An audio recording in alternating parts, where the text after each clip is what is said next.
गरीब परिवार ने बनाया नारियल का घर। रोहिणी गांव में अपने पति श्याम, बेटी और बेटे रोहन व बहू सरिता के साथ रहती थी। उसकी झोपड़ी गांव की सबसे पुरानी और टूटी फूटी झोपड़ी थी, जिसे देखकर लोग उसका मजाक उड़ाते थे। आर्थिक स्थिति उनकी कुछ ज्यादा अच्छी नहीं थी। ऐसे में बीते कई सालों से वह अपने परिवार के साथ इस टूटे फूटे मकान में ही रह रही थी। रोहिणी का पति और बेटा गांव में सब्जी बेचने का काम करते थे। वह गांव के बीचों बीच बाजार में सब्जी का ठेला लगाते थे। यह लोग हर रोज जंगल से ताजी सब्जी लाया करते थे और कई बार कुछ सब्जियां मंडी से भी खरीद लेते थे। पर बीते कुछ दिनों से रोहिणी के पति और बेटे का सब्जी बेचने का काम ठीक नहीं चल रहा था। उसकी बेटी यूं तो घर में ही बच्चों को पढ़ाती थी, पर अब उनके मकान के लगातार खराब होने की वजह से आसपास के लोगों ने उन्हें वहां पढ़ाने के लिए भी भेजना बंद कर दिया था। ऐसे में अब रोहिणी और पूरे परिवार को आर्थिक दिक्कतों का सामना करना पड़ रहा था। लगातार कई महीनों तक यह पूरा परिवार कम पैसों में ही गुजारा करता रहा। दरअसल रोहिणी और उसके परिवार वालों ने जितने भी पैसे जोड़े थे, वह सब के सब उसके बेटे और बहू की शादी में लग गए थे और उन्होंने इस दौरान इतना ज्यादा खर्चा कर दिया कि उनकी बजट से बिल्कुल बाहर हो गया। वह अपने घर की मरम्मत को छोड़कर सिर्फ इधर उधर काम के चीजों पर ही पैसा लगा रहे थे। ऐसे में उनका घर नहीं बन पाया और शादी के चक्कर में उनका घर बेकार ही रह गया। पर अब जब रोहिणी ने अपने बेटे की शादी सरिता के साथ की थी, तो उसे महसूस होने लगा कि कहीं न कहीं बहू को ऐसे टूटे फूटे घर और इतने आर्थिक रूप से तंगी भरे माहौल में रखना बिल्कुल भी ठीक नहीं है। वह अपने बेटे और पति के पास जाकर रोजाना यही बोलती थी कि वो कैसे भी पैसों का इंतजाम करें और अपने काम को बढ़ाएं, जिससे कि घर की मरम्मत कराई जा सके। हालांकि सब्जियों का काम अब पूरी तरह से गांव में नहीं चल पा रहा था। दरअसल रोहिणी के पति और बेटे के अलावा जगह जगह सब्जी की कई दुकानें खुल चुकी थी और गांव में कई ढाबे व होटल भी खुल चुके थे, जिसकी वजह से अधिकतर लोग या तो बनी बनाई सब्जी खरीदने लगे या फिर होटल पर जाकर ही खाना खाते थे। अब आसपास के लोगों ने कच्ची सब्जी खरीदना बंद कर दिया था या फिर कम कर दिया था। ऐसे में रोहिणी और उसके परिवार वालों ने फिलहाल सब्जी के काम को बंद करने का सोचा। उन्हें लगा कि वह सब्जी के काम को छोड़कर अब किसी और काम को कर सकते हैं, जिससे कि उनकी आमदनी अच्छी हो सके और वह अपने घर के काम को करवा सके।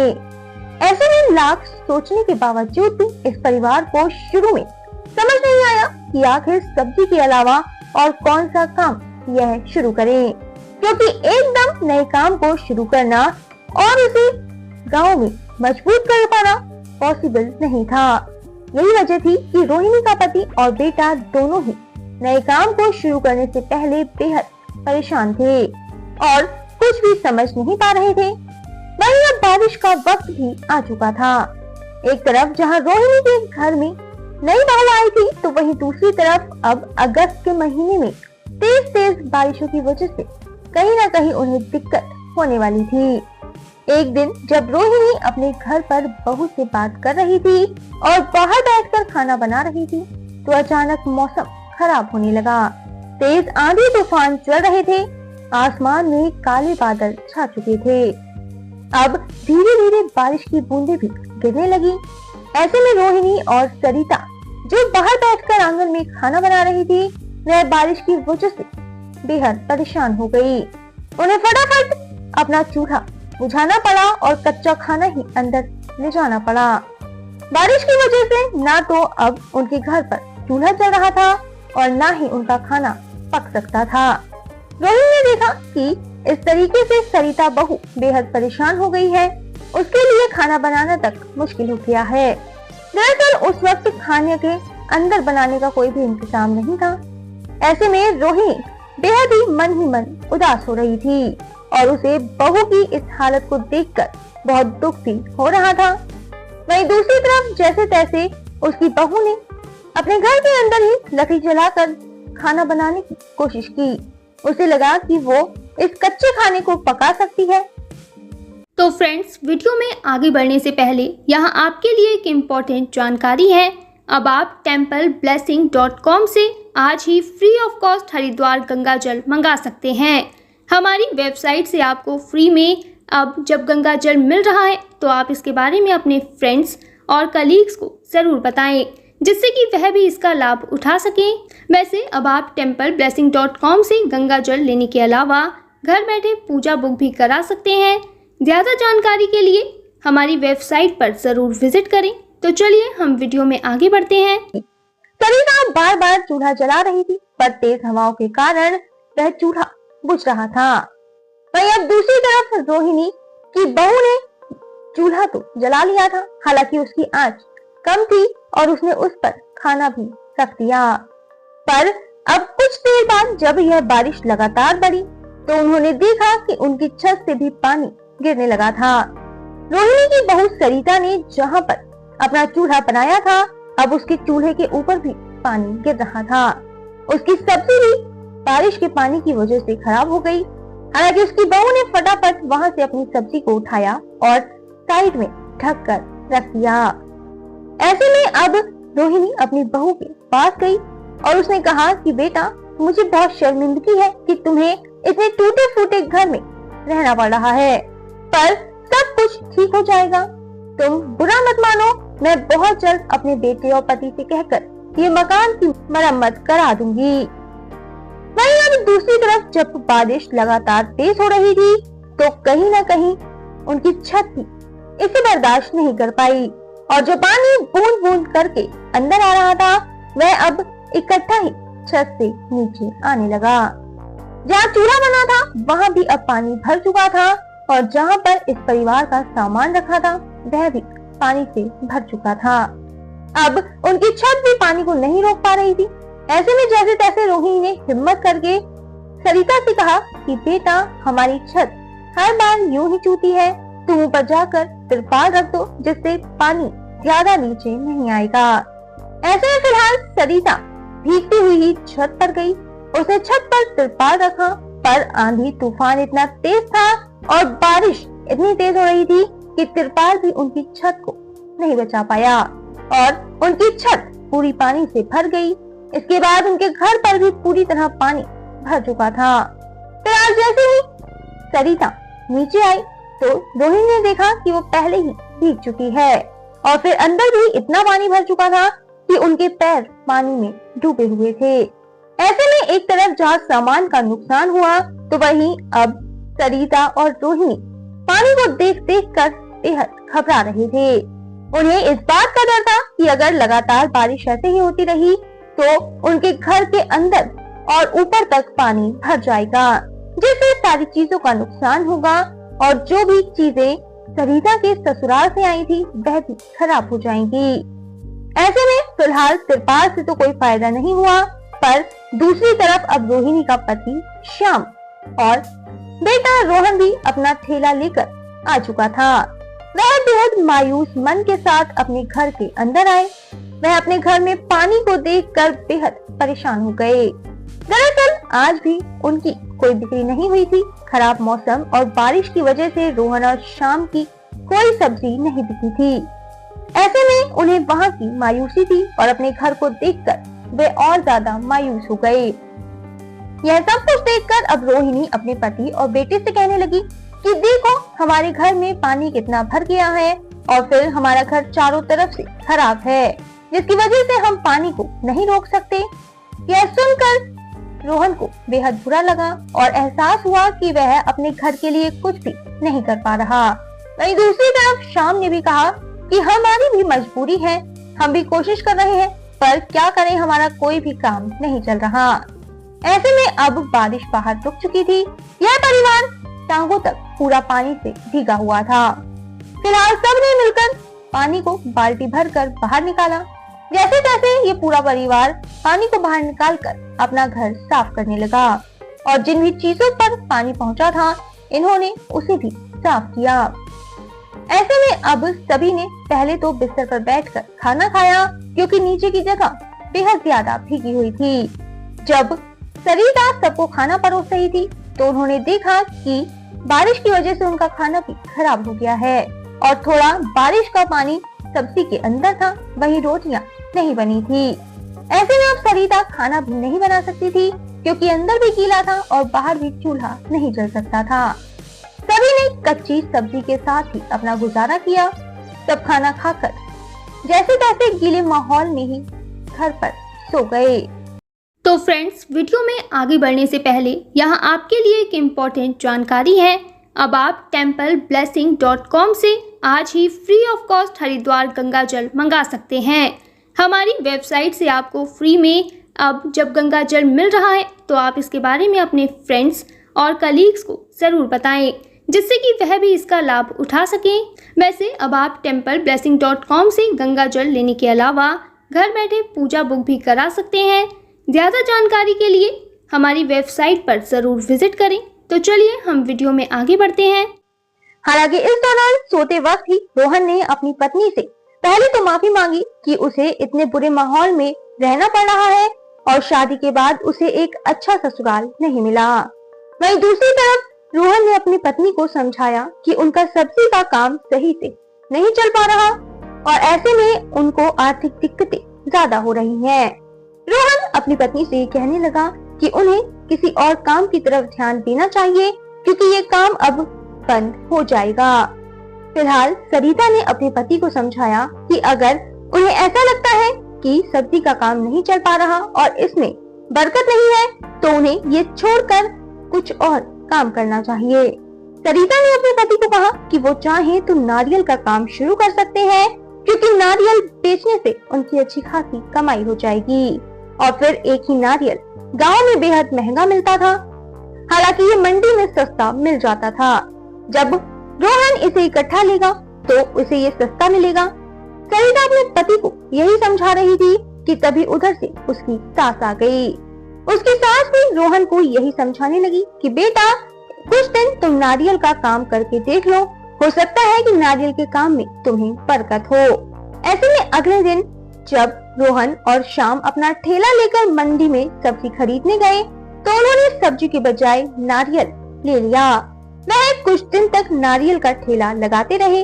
हालांकि नारियल के ठेले में शुरुआत में उन्हें कोई भी कमाई नहीं हुई। उनका केवल 1 या 2 ही नारियल पूरे दिन में बिक पा रहा था। ऐसे में सरिता ने अपने पति को अब ये कहा कि वह पानी वाले नारियल की बजाय सूखा नारियल भी अपने पास रखना शुरू कर दे। इससे उनके पास नारियल की वैरायटी होगी और लोग ज्यादा आएंगे। अब ऐसे में रोहन और श्याम ने पानी वाले नारियल के साथ साथ सूखा नारियल भी बेचना शुरू कर दिया, पर इस काम में भी कुछ ज्यादा बरकत नहीं हुई। रोजाना के कुछ ही नारियल वहां पर बिक रहे थे।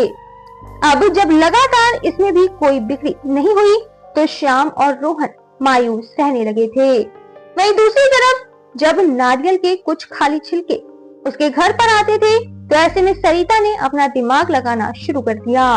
एक तरफ गांव में तेज बारिश हो रही थी, वहीं राम और रोहन घर पर नहीं पहुंचे थे। सरिता और उसकी सास रोहिणी घर पर अकेले थे। ऐसे में बारिश इतनी थी कि फिर से उनके घर पर पानी भर गया था। पर इसी पानी भरने के दौरान ही सरिता ने घर पर बचे नारियल के छिलकों से एक इंतजाम किया। पहले तो उसकी सास को लगा कि न जाने बहू क्या कर रही है, पर सरिता ने शुरुआत में कुछ नारियल के टुकड़े तोड़े और छत पर बनी एक छोटे छोटे होल्स में रखाई। छत पर जितने भी छिद्रे थे, शुरुआत में सरिता ने कुछ ही छिद्रों पर वह नारियल का छिलका रखा। ऐसे में पहले दिन उनके घर पर ज्यादा पानी नहीं आया।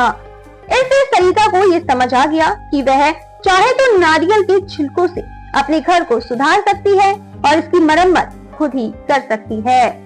फिलहाल जब रोहन और श्याम घर पर आए तो उन्होंने देखा कि उनके घर पर ज्यादा पानी नहीं है। हालांकि कुछ हद तक पानी अभी भी घर में मौजूद था।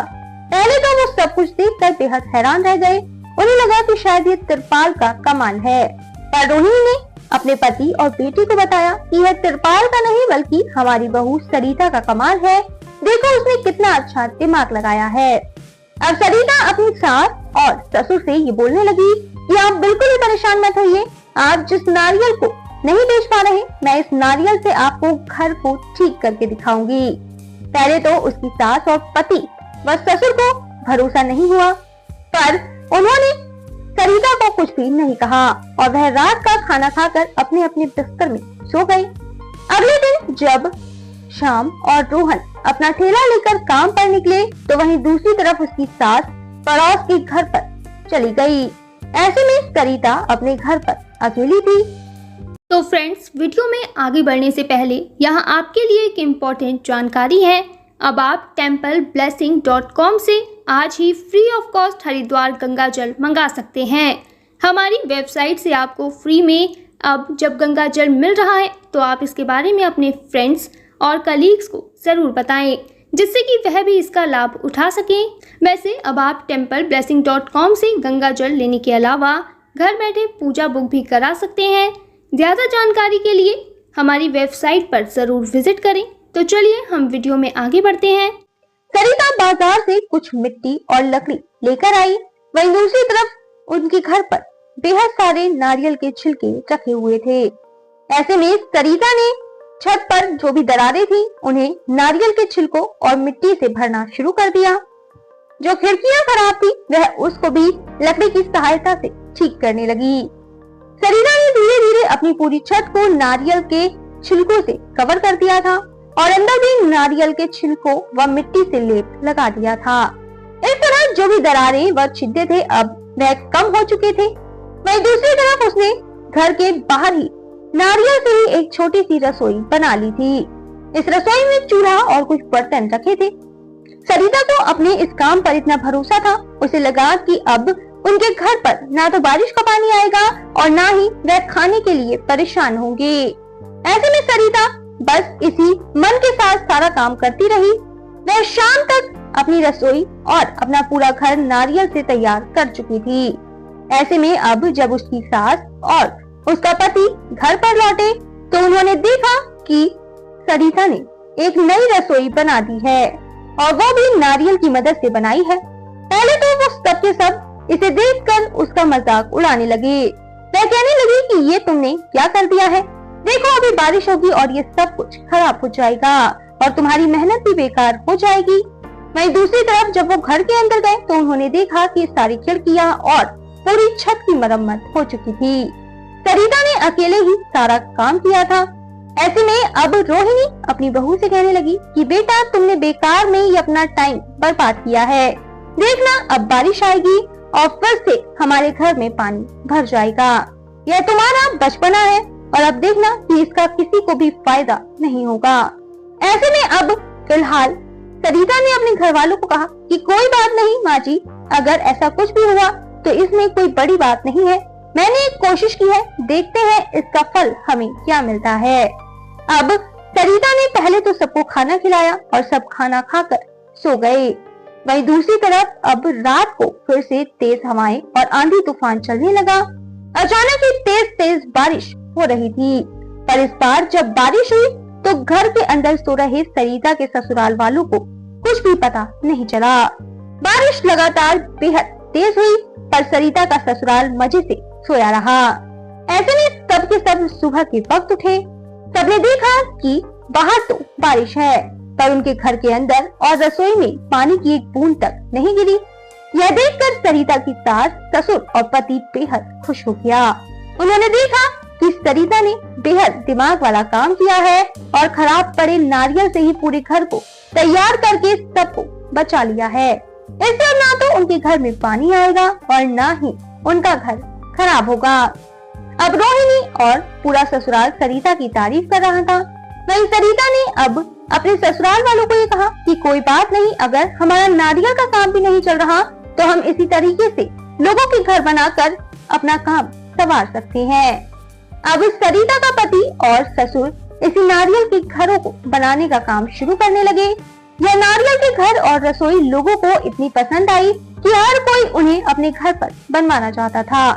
अब सरिता के ससुराल वालों को इस घर को बनाने का काम मिलने लगा। पूरे गांव ने इसी तरह के घर बनवाना शुरू कर दिए, जो कि सिर्फ और सिर्फ सरिता के ससुर और पति को ही बनाने आते थे। एक तरफ जहां सरिता की वजह से उसके ससुराल वालों को नया काम मिला, इस काम में कमाई भी अच्छी थी। वहीं दूसरी तरफ सरिता ने इस नारियल का उपयोग करके ही कुछ अलग अलग चीजें बनानी शुरू कर दी। वह गमले, कटोरी और कई तरह की चीजें इस नारियल से ही बनाने लगी। ऐसे में अब सरिता को भी कमाई का जरिया मिल चुका था। सरिता और उसकी नंद इसी तरीके से घर पर बैठे बैठे ही अपना सामान बेचने लगी। अब सरिता के ससुराल में ना तो पैसों की कोई कमी थी और ना ही काम की। अब जब लगातार कई महीनों तक इस पूरे परिवार ने काम किया तो उनके पास इतना पैसा हो गया कि जहाँ पर सरिता नारियल का घर बनाया था उसी के सामने उन्होंने जमीन खरीद कर एक बड़ी सी कोठी बना ली। और फिर सरिता की वजह से ही अब पूरा परिवार कोठी में शिफ्ट हो गया। वहीं जो पुराना नारियल का घर था उन्होंने उसे किराए पर दे दिया। इस तरह अब एक बहू ने अपने पूरे ससुराल को नए काम दिए और कमाई का एक बेहतर जरिया दिया। अब सरिता का ससुराल बेहद खुश था और मजे से कमा रहा था और अच्छा खाना पीना खा रहा था। तो यहाँ वीडियो खत्म होने से पहले मैं आपको बता दूं कि अगर आप अपने परिवार की सुख, समृद्धि और अच्छे स्वास्थ्य के लिए भारत के किसी भी मंदिर में पूजा कराना चाहते हैं या फिर आपका अयोध्या, रामलला, हरिद्वार, जैन तीर्थ महावीर जी जाना नहीं हो पा रहा तो आप रामलला, अयोध्या, हरिद्वार, महावीर जी में घर बैठे templeblessing.com से पूजा बुक कराकर भगवान का आशीर्वाद ले सकते हैं। इसके अलावा अगर आप पंडित भोज और गौ सेवा कराना चाहते हैं तो वो भी templeblessing.com पर उपलब्ध है। ज़्यादा जानकारी के लिए कमेंट में दिए गए लिंक पर क्लिक करें और घर बैठे पाएं भगवान का आशीर्वाद। हमारा यह वीडियो अंत तक देखने के लिए आपका धन्यवाद। फिर मिलेंगे आपसे किसी नए टॉपिक के साथ। तब तक जुड़े रहें हमारे चैनल के साथ। आपको यह वीडियो कैसा लगा कमेंट में ज़रूर बताएं।